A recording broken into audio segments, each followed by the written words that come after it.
Our top story involves Rahul Gandhi, who's spoken out ahead of the All India Congress Committee meeting on the 17th of January. He suggests that the Congress appears busy in getting ready for him to be projected as the party's prime ministerial nominee.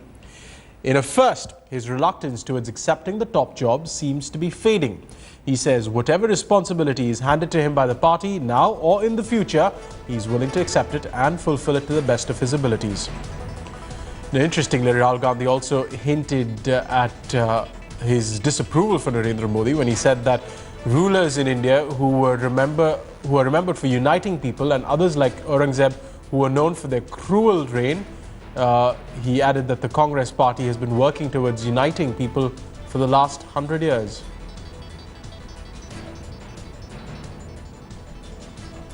Rahul Kawal, who is Headlines Today's editor-at-large, is on the phone line now. Rahul, an interesting comment coming from Rahul Gandhi a few days ahead of his presumed nomination to the top post, speaking on a couple of issues there.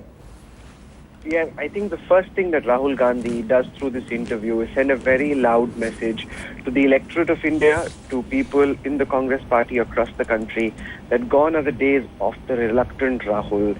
Here's a new, more aggressive, more plugged-in Rahul Gandhi who will not shy away from responsibility. He's made abundantly clear that he's willing to take up any responsibility that the party leadership gives him, sending a message that he's prepared to be the prime ministerial face for the Congress party against Narendra Modi. Now, whether that is a good idea at this time is being debated within the Congress also, but Rahul has put his thought out. He also says that I do whatever the party asks me to, which is not entirely correct, because we've seen senior leaders, including the Prime Minister, ask Rahul to come and join the cabinet, which he's refused to do. So this is something that he's picked his timing on. There's been pressure on Rahul to be more proactive for the longest time. He's held back that pressure, but post the 8th of December, we're seeing a new, more energized Rahul now putting into action some of the thoughts that he's had for the last several years, but for one reason or the other, he held back implementing them. But now we're seeing Rahul take the bull by the horns, as it were, and say, okay, I know that we're up against the wall, and I will go out and lead this army into battle, even if it is a battle which we end up losing, but I will be the general leading them, and there's no doubt about that. That's the message he's sending out through this interview. The other side to his comments are the references to Aurangzeb, and not a veiled hint at all towards Narendra Modi. He says the Congress has been uniting people of the country for the past 100 years, whereas people will remember leaders like Aurangzeb for dividing the country. That's not the only thing he says, Pierre. He also says that Narendra Modi, the BJP's leadership ahead of the elections, is a one-man army that believes that they know the solutions to all the problems. It's very personality-driven.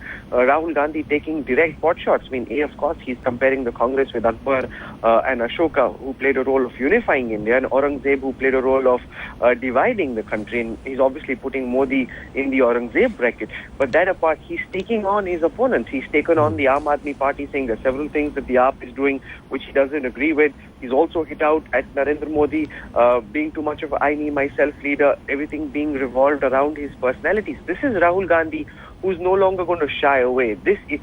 Everyone in the Congress that we've been speaking to have been saying that they wish that Rahul had done this 2.5 years ago, and they feel that the situation in the Congress party would not have been as bad as it were. Rahul, of course, says that so far the Prime Minister was in charge, there was a UPA government in place, and if he'd said any of this before the government entered its last phase, it would have seemed as if he were undermining the Prime Minister. He didn't want to do that, and therefore he stayed away. Now he realizes that Manmohan Singh's era is about to come to an end. He's the man who has to lead this army out, and he's sending out a message ahead of the 17th that he is prepared to walk out and take the bullet on his chest.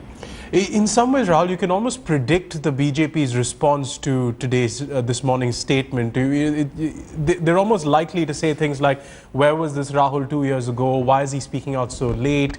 It's too little, too late. Almost a predictable response that we could expect from the BJP. Oh, absolutely, because Rahul Gandhi is being accused of having run away from battle for the longest time.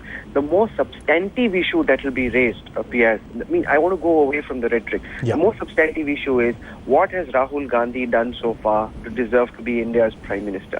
Has he done enough in the last 11 years that he's been in politics to build a case which would make an aspirational electorate believe that he's the man? Because you've got two people out there vying for the same space.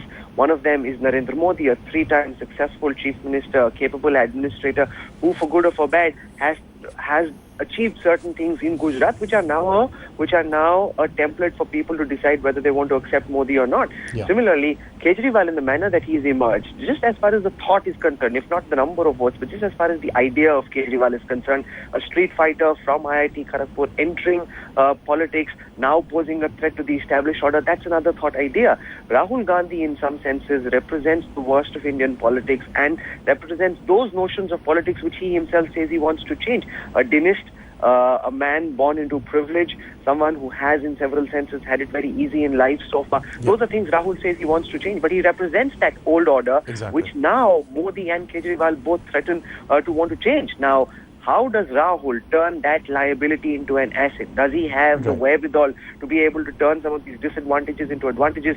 What we'll see over the next 8-9 weeks. Yeah. Rahul Kamal, many thanks for getting us those perspectives on this important statement from Rahul Gandhi ahead of his presumed nomination as Congress's Prime Minister nominee. There are already political reactions pouring in to his statement this morning. Let's listen in. But this is the decision of the Congress party. And it is not the leaders. It is the policies which will determine the future course of the country. Let it be Rahul Gandhi, let it be Kejriwal, let it be Narendra Modi. What kind of political policy, what kind of economic policy you are pursuing for? It matters much to us in the choice of the leaders. लोगों को जोड़ता हो, जो लोगों को साथ लेके चलता हो, जो लोगों की चिंता करता हो, वही बहुत दिनों तक याद किया जाता है।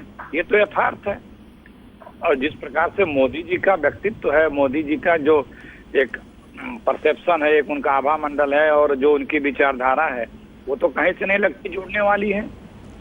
The individual